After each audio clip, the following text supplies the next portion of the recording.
Welcome, ladies and gentlemen, to a very special edition of the DFO DFS report. Hope everyone is having a fine Thursday afternoon. Zach, I don't know about you, but today is just crawling along, and the 8 p.m. Eastern start time makes matters even worse. I guess it's not so bad for you out west, comes a little bit earlier for you, but man, today's just crawling by. The much anticipated final between the United States and Canada tonight, me and you both being Canadian. I got kind of a little bit of a lumberjack look going on. I joked that I was trying to find my Canadian tuxedo before the show. I think that's packed away with some of the summer gear. And you're like, oh, I got a jean jacket. So we look good, Canadian. A couple good Canadian boys here, ready to break down this game. It should be a lot of fun. This game, the first meeting between these two, we haven't really got a chance to talk about. It was just as electric of a start as you could ever hope for. I remember we talked about it and joked about it on our first show of the Four Nations tournament, saying, hey, I think that these guys are all going to be trying extremely hard. I think it's going to be great hockey. But somebody asked us, do you think there's going to be any fights? And we said no. And then we were proven pretty wrong. So CFL fan says there's some trippy audio. Zach, can you hear me okay? Oh, I got you fine over there, bud. I hear you good. Loud and clear, eh? All right, terrific. So yeah, great game tonight. Should be exciting. We're going to break it down from a DFS perspective. We're also going to give our game predictions, our MVP prediction, highest DraftKings score tonight. All those things, we'll cover it. But let's start with the lineups, eh? We'll start with the United States of America. They finished first in the round robin, so they are the home team this evening. It'll be Jake Gensel, Austin Matthews, Jack Hughes, kind of the only line that stayed together throughout the tournament for the U.S. Brady Tkachuk is expected to play, although kind of officially a game time decision, but all signs pointing towards him playing tonight. He's expected to continue to skate with Jack Eichel and his brother Matthew Tkachuk, who is also cleared to play tonight. Then it's going to be JT Miller, Dylan Larkin, and Matt Boldy on the third line. Vincent Trocheck, Brock Nelson are in the lineup tonight for sure. Seems to be some question on whether or not it will be Chris Kreider or Kyle Connor in the lineup for the U.S. on that fourth line. To me, I mean, coming into this tournament, it's crazy to be sitting here thinking like Kyle Connor could be scratched for the final. Seems like, coming into the tournament, one of their best forwards. But, with Kreider brings a little bit, a bit of a heavier game, maybe a little bit better suited for a final like this. Kyle Connor seems to have fallen out of favor pretty early in the tournament, dropped down to that fourth line after the first game, and looks like he's on the outside looking in. If you missed it, Charlie McAvoy is out. No replacements coming in. It's going to be Slavin and Faber on that top pair, Werenski, Sanderson on the second pair, Hannafin, Fox on the third pairing. And then as we shift over to Team Canada tonight, pretty much the exact same lineup as we saw versus Team Finland in their must-win game on Monday, save for Seth Jarvis will return to the lineup tonight. He will be replacing Travis Konechny. So Seth Jarvis slides in on the fourth line. Jarvis will also be on the second power play unit. But if you wanted this quick rundown of the lines, because you missed it during the Finland game, you got Point, McDavid, Stone on the top line, Crosby, McKinnon, Reinhart on the second line, Brandon Hagel, Anthony Cirelli, Mitch Marner on the third line, Marchand, Bennett, Jarvis on the fourth line. On the blue line, missing from the first game against the U.S. was Cale Makar. He will obviously be in again tonight alongside Devon Taves, Josh Morrissey, Colton Parayko on the second pair, and Travis Sanheim, Drew Doughty projected to be on that third pairing. So Zach, we saw it the first time these two teams played. Canada opened up as small betting favorites. The line moved closer to an even split. And then when Cale Makar got ruled out, we ended up seeing the line shift towards the U.S. a little bit. I believe they settled in around minus 115. Not crazy big favorites or anything. Tonight, same thing. Coin flip game tonight. Let's just start with your feeling as a Canadian. How do you feel heading into this game? I think that I speak for all Canadians in that, I think the goaltending matchup concerns us more than anything, but I believe that we have a better team and a good enough team to certainly win this game as long as Jordan Binnington has a strong performance. And I do think that Binnington's probably got a bit, torn apart on social media, and it might not be completely warranted. I think he's played pretty well. The issue is he's given up some very soft, very untimely goals. So, he's making big saves, but he's got to avoid giving up those leaky, soft goals. It seems like every goal he's given up this tournament has been pretty soft. What do you make of Jordan Binnington? What do you make of this game as a whole before we take a deep dive in the DFS? Yeah, I'm feeling very patriotic today, Brock. Got the Canadian tuxedo on, ready to see the red and white get out there. I mean, it's going to be a fascinating game, I think, for so many reasons. Um, Obviously, you've got building off of what's happened in their round robin game. You've got all of the drama that's been going on off the ice. Part of me kind of almost wonders if some of it's become a little bit of a distraction for the American side. I mean, you're hearing so much talk about the political stuff that's going on, in the world right now, specifically around the American team. They had a phone call from the president today and all that sort of stuff. So I think they're going to come in like focused and everything like that. I think they'll be ready to go. I think it's going to be a huge game. But part of me kind of wonders if that's going to be a little bit in the back of their heads here. Jordan Binnington, I mean, he's going to be a key to this game for the Canadian side, right? I had a tweet in the Finland game. I think it's like, oh, there's another weak goal allowed by Jordan Binnington after every goal he's given up, because like you said, it's felt like he's given up a lot of really weak ones. So it's going to be imperative, I think, for him to kind of clamp down tonight and have a big performance for this team Canada. I really like the look of this Canadian side here in this game. I think there's some really interesting ownership spots, specifically on the Canada side. That I'm really ready to get pretty heavy over the field on. So it's going to be a fascinating game tonight, man. I mean, we've been waiting weeks for this game to come here, and finally it's here. So I know I'm really excited to see what happens out there tonight. Yeah, I was pretty disappointed it wasn't yesterday. That extra day waiting really kind of sucked. Then you've had all the news of the NHL teams returning. You've had all that going on. You're like, okay, I'm pretty ready to get back to NHL play, but I cannot wait for this game. It's going to be super fun. All right, let's start with the Canadian side, as we, should. Jordan Binnington, Connor Hellebuyck are projected to be the highest performing players tonight because, you take a look at that first game, it was 2-1 with an empty net goal, 3-1. Both goalies played pretty well, low scoring game.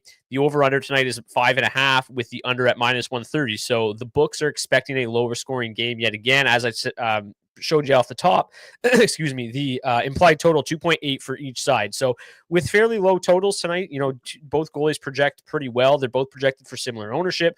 Again, with a coin flip game, that's not surprising either. It goes without saying that the U.S. have a goaltending advantage. But, as long as he can maybe like that Jake Gensel goal and that Esa Lindell goal were like the exact same thing. It's like, just avoid that. And Jordan Binnington will be fine. In terms of ownership, let's start with the goalies. Like, are you planning, because it does feel like a lower scoring game, similar to the first one, are you feeling like you might go double goalie tonight? Yeah, I think I'm definitely going to have some double goalie lineups. It's something that I've kind of been doing all tournament long here, with some success to it. I think this is a good spot here tonight to kind of mix those into your lineups, especially if you're going the 20 max route. I don't think I'm going to go super heavy on it. 20 max for me tonight, maybe two lineups. I'll have the double goalies in there. But for me, I think the real interesting thing is like what the ownership is actually going to come in, because it felt like these projections were similar to what we saw in the previous Canada-US game. I think it was that game or one of the other games, and they ended up coming in significantly lower. So, I think for me, I'm probably going to come in a little bit under the field on goaltending ownership as a whole versus what's projected. Both goalies seeing, pretty healthy ownership at 42% each. I think I'm fine coming in around 30% on each guy, and kind of going from there with my lineups. Yeah. You take a look here at Team Canada. We'll start with them, like I said. Let me just sort by Canada. The big dog's really leading the way here. McDavid, McKinnon. Obviously, we've seen in that game against the U.S. the first time around, especially once they started trailing, John Cooper, for the most part, was just getting these two lines out as much as he possibly could. We didn't see a ton of the Cirelli line. Like, they saw their a decent amount of ice time. The Marchand Bennett line, I think, played around 7 minutes. There wasn't a lot of ice time. Like, they're going to lean heavily on these top two lines. I think the injury to Sidney Crosby, forcing him to not take faceoffs, forcing him to play the wing, and having to go with kind of just two centers as opposed to three down the middle, like the big three, has kind of made this the roster not as deep as it probably could be, and it's really made them rely on those top two lines. So do you have a preference one way or the other, the McDavid line or the McKinnon line? I think that for me, the addition of Braden Point, I think he's looked pretty solid in this tournament at $6,800 playing with McDavid. I really like that duo. I don't feel quite as good about Mark Stone at 5K, but I really like that McDavid Braden Point mini stack. I think that that's a really good option. I've been playing a lot of Sam Reinhart throughout the tournament. We really haven't seen him find all that much success. I believe, if I recall correctly, he was around $8,400. That price has come down quite a bit now at $7,200. So it's a little bit easier to fit him into your lineup. But man, Crosby's price has gone from like 6,100 to 84. So I think it's a little bit easier to get to that McDavid line. And I think that line's had a little bit more success overall than the McKinnon line throughout the tournament. Where are you leaning? I know you're an Oilers guy. Do you just naturally go to McDavid, or are you going to try to get to some McKinnon obviously as well? I'm definitely going to be getting to both of these top six lines for the Canadian side. I do agree with you that my lean is a little bit more towards the top line, specifically around Point and McDavid. You mentioned the pricing of these guys here. You also have to pay attention to the fact that Braden Point is only seeing like 14% ownership at $6,800. That's a really appetizing number for me here. And again, you take a look at his numbers for this tournament. 1.1 individual expected goals. It's the most among Canadian players. He leads the way in terms of high danger scoring chances. I believe he's third in terms of scoring chances overall for the Canadian side too. So, he's been a really dynamic player. And I thought that he looked great up there with McDavid in that game against Finland. For me, I'm going to be really heavy on this top line. I think I'm going to be well over the field on Braden Point here at $6,800. He honestly might be my favorite play on this entire slate here. I thought he looked so good with McDavid against Finland. So I'm expecting much of the same. Really smart hockey player, high hockey IQ, and he knows where to get on the ice. And I think that's what McDavid really needs.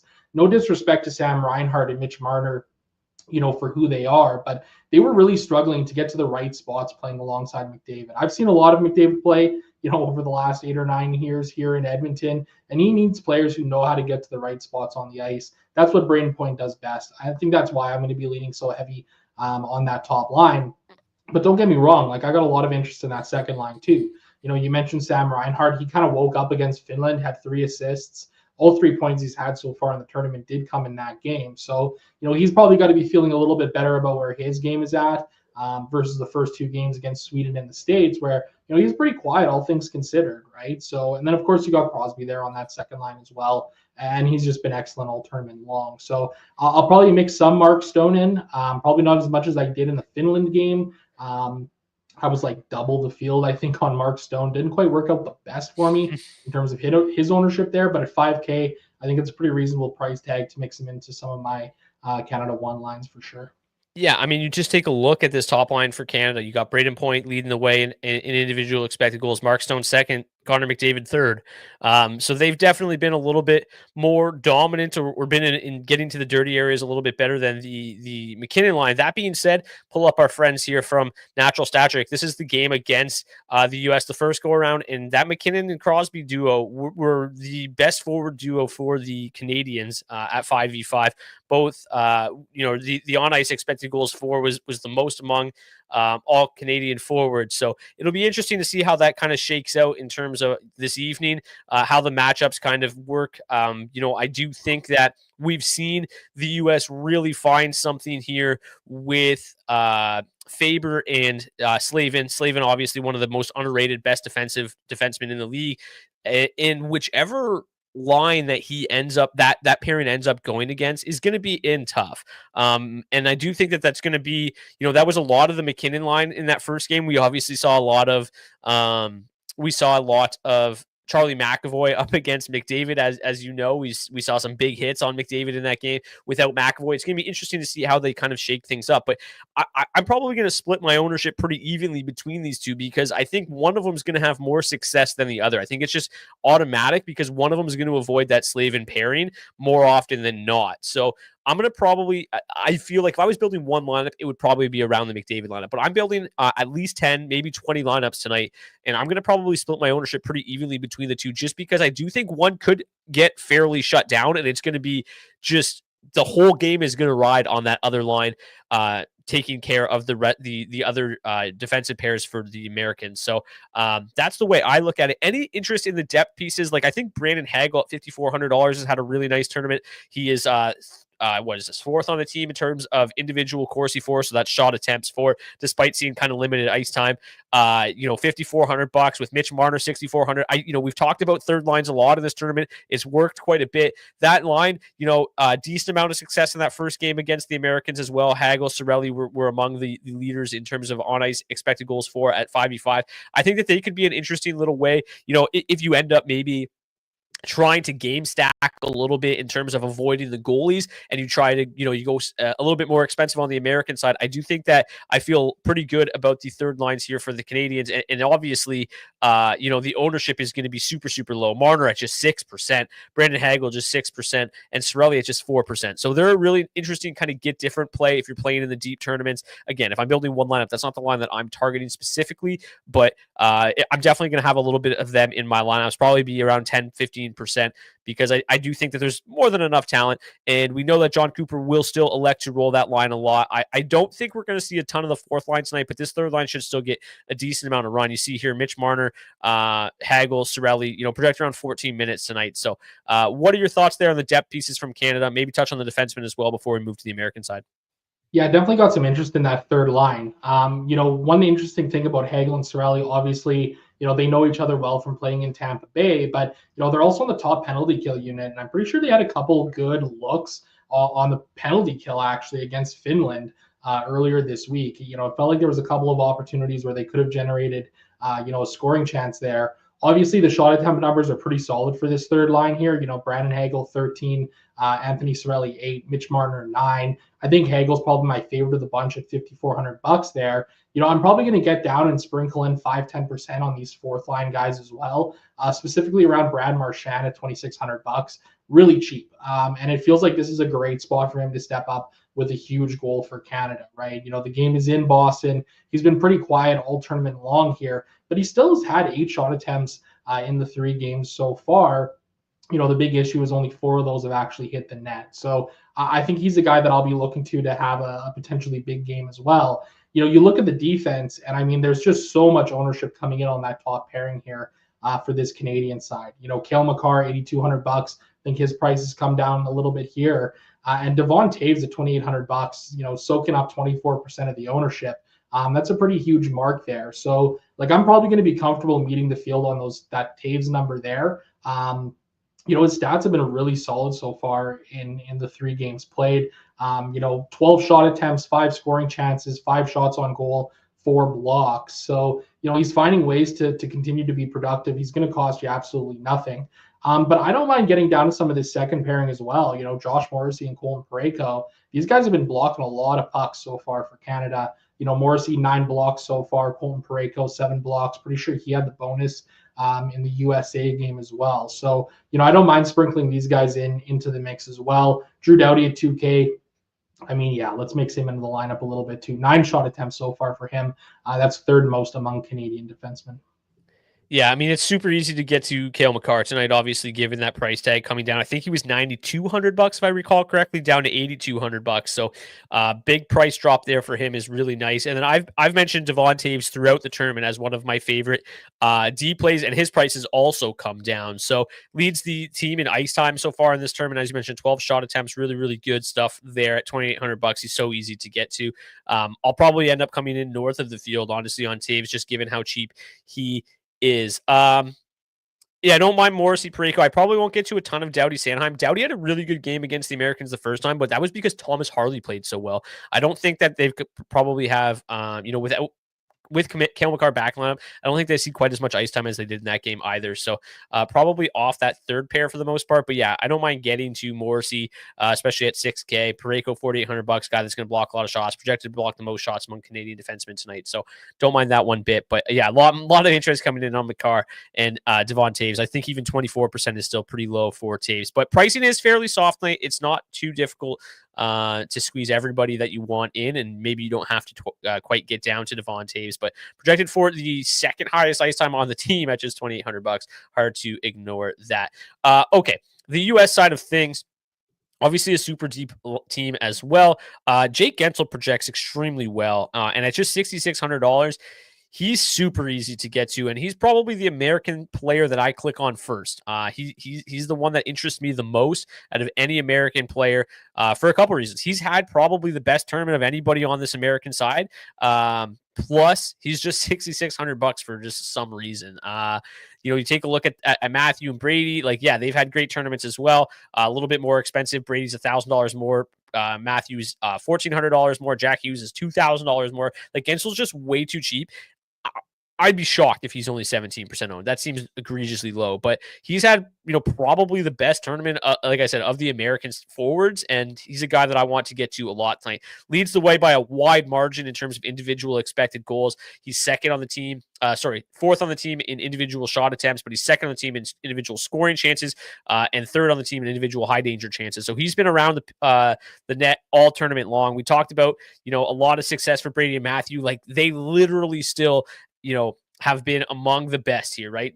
They lead the way in scoring chances, high danger chances, despite each of them missing a game. Basically, Brady only played a minute, I think, in that game on Monday. So, they've been around it a ton as well. Those three are the three that I'm focused on. I don't know if Matthews has really looked himself. Eichel's been fairly quiet, and they're just so much more expensive than Tkachuk, Gensel, even Jack Hughes is a little bit more expensive. I think it's just so much easier to get to the Tkachuk brothers and Gensel than it is the other three big name forwards. So to me, that's kind of where things start for the American side of things. Do you feel the same, or are you a little bit higher on guys like Matthews, Jack Hughes, Jack Eichel, who still project extremely well? Yeah, I mean, I think from the forward group, Jake Gensel is probably my first click. I think my first click overall for the American side, though, is actually going to be Zach Werenski at 7K. His price has come down. He has been just absolutely incredible in this tournament for the Americans. 18 shot attempts so far in 3 games played. He's got 5 assists, 9 shots on goal, 4 blocks. He's been seemingly doing everything for this American side. So he's actually the guy that I think I'm going to be clicking on first. Projecting for 38%, I'm probably going to be, over the field on that number right there. In terms of the forward group, I don't really know where to go here. The thing that I wonder about with the Tkachuk brothers is like those numbers, yeah, they look great in terms of, the shot attempts, the shots that they've generated, but so much of that came in that game against Finland, right? I mean, Matthew and Brady both had 9 shot attempts in that game. Matthew had 8 of them hit the net. Brady, it was 5. So, it felt like in that first game, both were not that effective. Obviously, Matthew missed some time in that game as well, but even Brady, I didn't think made as much noise as I was kind of expecting him to. They kind of got out the gate pretty hot. They both fought really early in that game. So, I almost wonder if that took away a little bit from their overall performance. Again, we don't know what the hell the start of this game is going to look like. It would not surprise me in the least to see, a scrap off the opening face-off again to really set the tempo and set the pace for what is going to be a very emotional game for both sides here. I think overall, I'm probably a little bit more comfortable getting to, stacking the second line than I am that top line. Austin Matthews has just been pretty much a ghost in the 2 games that he's played. I mean, only 6 shot attempts, 2 actually hitting the net. He's very expensive at $9,800, and a lot of people are putting him in lineups at 43% of the field. So, I think he's a guy that I'm probably going to be a little bit underweight on. Obviously, this is a huge moment for him too. Like, you would expect a guy like Matthews to kind of step up in a game like this. He is projecting for the highest points among all American players tonight in this game beyond Connor Hellebuck. So he'll definitely be in the mix. But I think just in terms of stacking, I'm a little bit more comfortable. I think getting to that second line, I think they have a little bit of higher upside than it feels like that top line is giving right now. Jack Hughes, like he's been good throughout this tournament too, but he's only got 1 assist. 17 shot attempts is a huge number, 10 shots on goal. But still, I lean a little bit more towards that second line, I think, for stacking purposes. I mean, if you take a look at this first game between the two, like, yes, the Americans came away with the win, but for the most part, I mean, you look at the Tkachuk brothers, got caved in at 5v5. That line really did not find much success at all. The expected goal for percentage at 20%, 25%. I mean, it's terrible. They were crushed. That's probably going to happen again tonight, like you'd think, right? to me, I would rather pay up for the expensive Canadians and play the depth of the Americans. I think that the depth, especially that third line, Dylan Larkin's looked really, really good. Matt Boldy's had a strong tournament. JT Miller's been pretty solid as well. Like that line feels like they might have a little bit of advantage against the bottom six of Canada.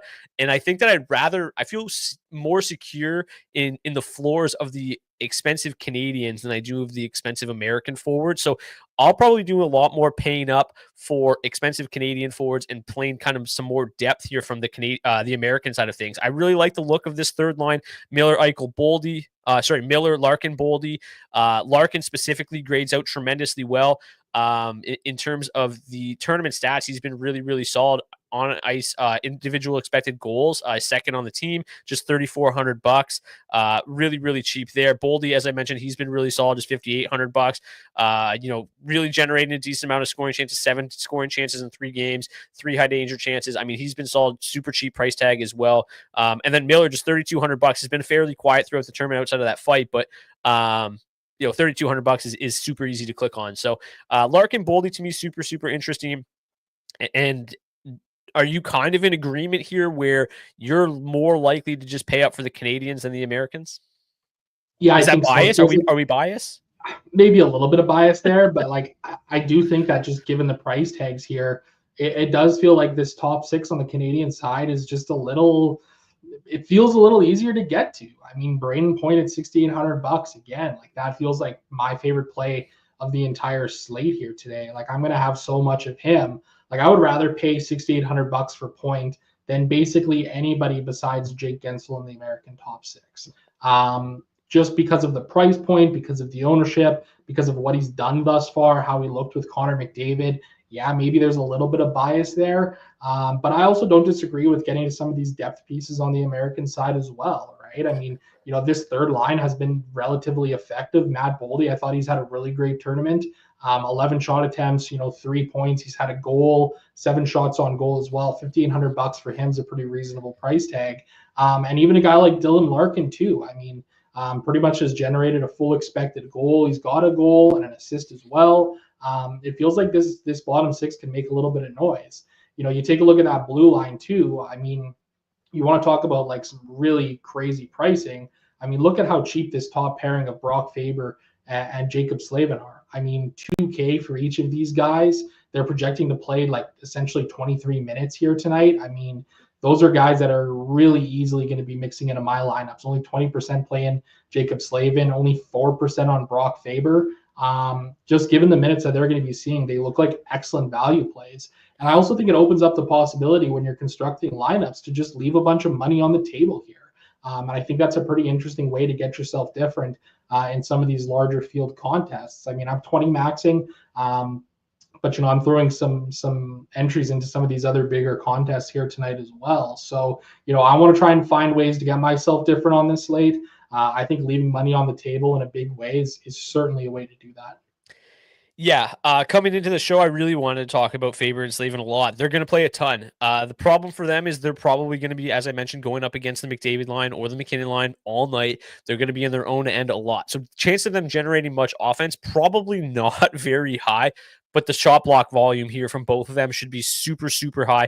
We saw Slavin hit the shot block bonus in that first game against Canada. 2 shots, 3 blocks, 9.9 points. He played 25 minutes in that game. With McAvoy out, don't be surprised if that's even higher. This evening, Faber was a little bit more quiet, but he also hit the block bonus, 11.9% or 11.9 DraftKings points. He picked up an assist in that game. So they're going to play a ton. Their minimum price, their ownership is going to be higher than what you see here. They're projecting as the 2 best value plays on the slate, which isn't all that surprising whatsoever, followed by Devon Toews. So the Toews, Slavin, Faber, easily the 3 of the best values on the entire slate. Super easy to get to and click on them. And like you mentioned, leaving money on the table is definitely a route to go tonight if you're trying to get different, especially in those really big contests. So love Faber, love Slavin tonight. I think they're both going to see it and a tremendous amount of ice time. And yeah, like I think it's pretty much a lock that both of these guys get to the block bonus tonight. They're going to just be spending so much time in their own end. It's hard not to. And to be honest with you, they both hit the shot block bonus in the first game. And I felt like throughout the entirety of that game, yes, the Americans did a great job keeping the Canadians to the outside, especially when Slavin was on the ice. But I felt like Canada was very reluctant to shoot the puck. They were trying to make the perfect play, it seemed like the entire game, until late when they started getting desperate and throwing a little bit more pucks on net. I wouldn't be surprised if there's a little bit more emphasis on trying to get pucks on Connor Hellebuck in this game. And if that ends up being the case, you're going to see a lot more block equity here for Faber, for Slavin.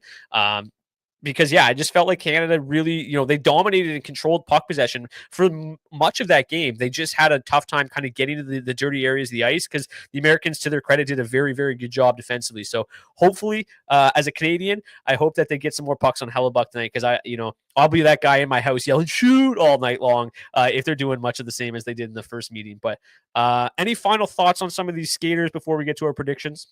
No, I think we've pretty much kind of covered it here. I mean, I guess we could touch on maybe some of these other depth pieces on the U.S. blue line. Jake Sanderson at $4,400. I don't necessarily know if I'll be getting to him. I feel like Noah Hannafin's an okay play as another one of these 2K guys tonight. Projecting for a decent amount of ice time. 9 shot attempts, 6 blocks for him. He's another guy who really can tend to eat pucks. So, I don't mind getting down and dipping down for some of those guys here as well tonight. I'm just going to bring up the props tonight. I got the props from DraftKings this evening, just to give you an idea of kind of where some of the projections are going on tonight's slate. So highest implied probability for a goal tonight, Nathan MacKinnon and Connor McDavid, followed by Austin Matthews, and then Jake Gensel, $6,600. I mean, sticks out like a sore thumb there. Brady Tkachuk, Jack Hughes, Jack Eichel, Matthew Tkachuk there in the mix. And then our guy, Braden Point, $6,800. So Point, Gensel really sticking out as strong value. Same with Sam Reinhart in the mix there as well, and Mark Stone. Pretty surprised here. Chris Kreider, plus 400 anytime goal at $3,600. We didn't really touch on him, but obviously a guy that's got a knack for scoring goals. Anytime point tonight, 66.7% probability for Connor McDavid. Nathan MacKinnon is third. Jack Eichel, the second highest implied probability for an anytime point this evening. Again, really sticking out at $8,200. Cale Makar, and then you got Sam Reinhart, Jake Gensel, Mark Stone in the mix as well. Braden Point a little bit lower. They're expecting goals from Braden Point, maybe not so many apples, but playing with Connor McDavid, that's certainly possible. Love the idea of a Braden Point anytime point at plus 130. Sign me up for that tonight for sure. And then the shot props, the guys that kind of lead the way, not the kind of your usual suspects: Nathan MacKinnon, Austin Matthews, Connor McDavid, Jack Hughes, Brady Tkachuk, and Matthew Tkachuk, all with lines of 2.5. At 1.5, you got Gensel, who's minus 280 to hit that over. Same with Eichel, Werenski, minus 260. So, I think that it's pretty obvious, right? A lot of what we talked about when you look at the prop market here and what Vegas is expecting from this game, especially from the American side, it's very obvious that Brady, Matthew, and Jake Gensel are kind of the main value guys on this American side of things. They all grade out very, very well in terms of probability to score, probability to pick up points, high shot volume, and their price tags don't necessarily match what the props suggest they are this evening. So very, very interested. Looking at the board here tonight, kind of putting you on the spot. We didn't talk about this before the show. I just mentioned a Braden Point anytime point plus 130 looks super juicy. Anything that really sticks out to you as a great prop bet tonight? More of a DFS show, but it's fun to have some fun sometimes. Yeah, absolutely. The point prop for Point looks great. The anytime prop for him looks really appetizing as well for me. I think if I had to go with one from the betting market too that I really like, man, fire me up on that Jake Gensel anytime goal plus 275. He's been great, a real driver of the offense so far for this American side. Yeah, I would throw even Dylan Larkin in the mix there. I think that third line is going to find some success for the Americans tonight. Plus 550 for Dylan Larkin. I can get behind that for sure. Okay, let's give our predictions. Zach, you can go first. What are you thinking here, Canada? Let's go. Final score prediction, highest DraftKings points score, and tournament MVP. Okay, let's go with a 5-1 Team Canada win. We're going to go with Connor McDavid as the highest scoring player, and we'll go McDavid again for the MVP. Very nice. I feel like it's going to be similar to the Finland game, in where Canada gets off to a hot start. The Americans probably surge late. I will say 4-2 Canada win, but it's a tight one at the end. Canada seals it with an empty netter, 4-2.